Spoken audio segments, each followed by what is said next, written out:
Welcome this afternoon, joined by Kat. It's really exciting because, of course, you used to be one of our stewards at the conference. So I did, yes. now you're a presenter. So, Yay! Trebilco, welcome.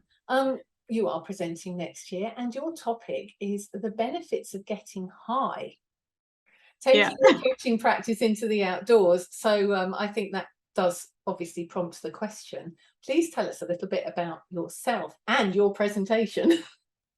Yeah, so I'm Kat Trebilco. I'm an NLP trainer and I'm also a coach. And most of the coaching that I do in the outdoors. So I take people out into nature, sometimes up high. I live in Scotland, so I've got Munros and things not too far away. So sometimes I'll do a big mountain day.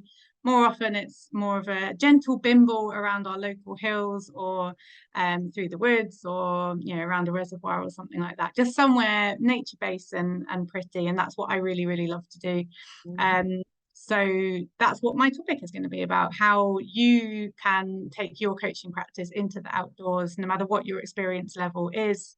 Some of the benefits it can bring you as a coach, very simple things like your kind of physical and mental health and things like that, and also those benefits it can bring to your client, how it can get them away from distractions of the office or home and just out into being more themselves in the outdoors.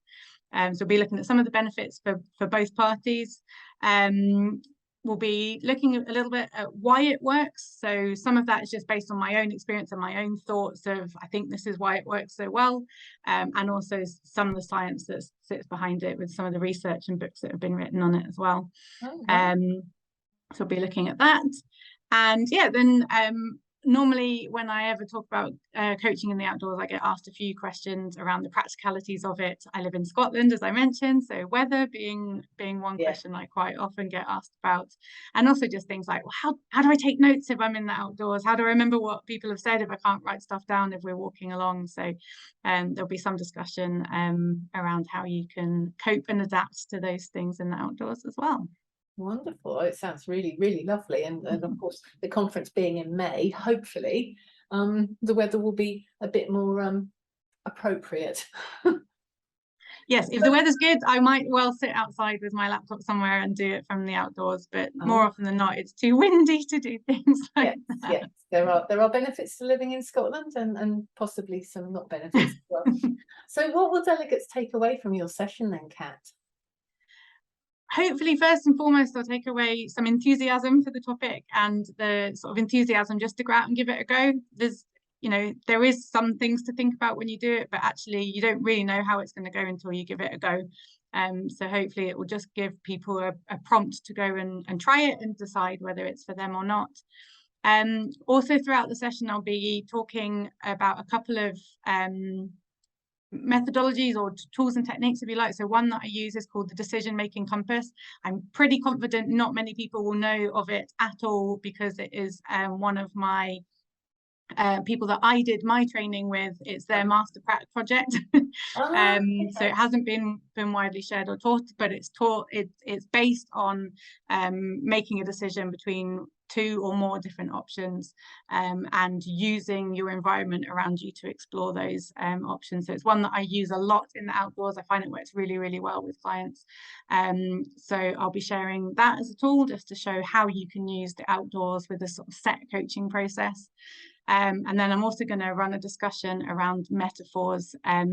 The outdoors is incredibly rich with metaphors, as is coaching. And so often we use coaching metaphors that are nature-based or outdoor-based, things like having a mountain to climb or not being able to see the wood for the trees, or one I often say to my clients if they're a bit stuck is, well, the sun always shines above the clouds, so we just need to wait for the clouds to clear. So things like that, and how you can use those metaphors that you might be using anyway, actually how you can really bring them to life if you're taking people into that environment and you can talk through them.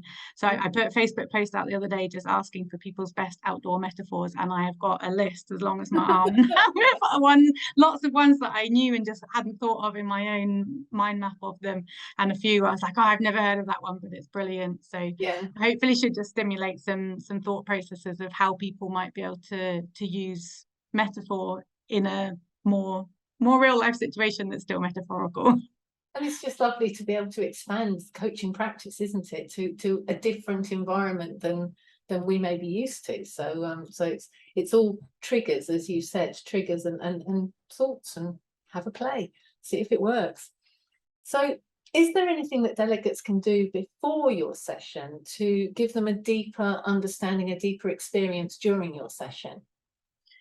I was thinking about this question, and I think just to go and spend some time in nature on their own and just experience, see, hear, feel what it does for them, and how that might be, well, hopefully that would be a beneficial experience for most people, just to take a few minutes of peace and quiet in nature, and then to sort of reflect on how more of that in their own life might be able to help, and also more of that in their client's life might be able to help.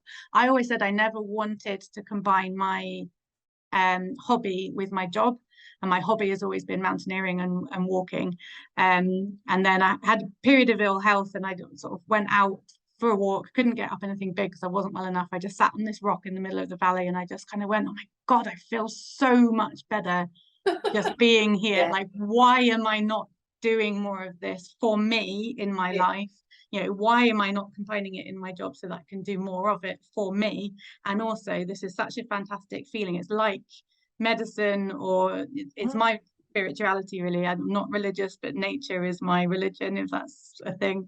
You know, how can I share that, the impact it has on me? How can I share that impact on other people? So, you know, take a moment in nature, reflect on what that does for you, reflect on if you'd like more of that in your life, in your coaching practice, and to be able to share that feeling, that impact, that effect with your clients.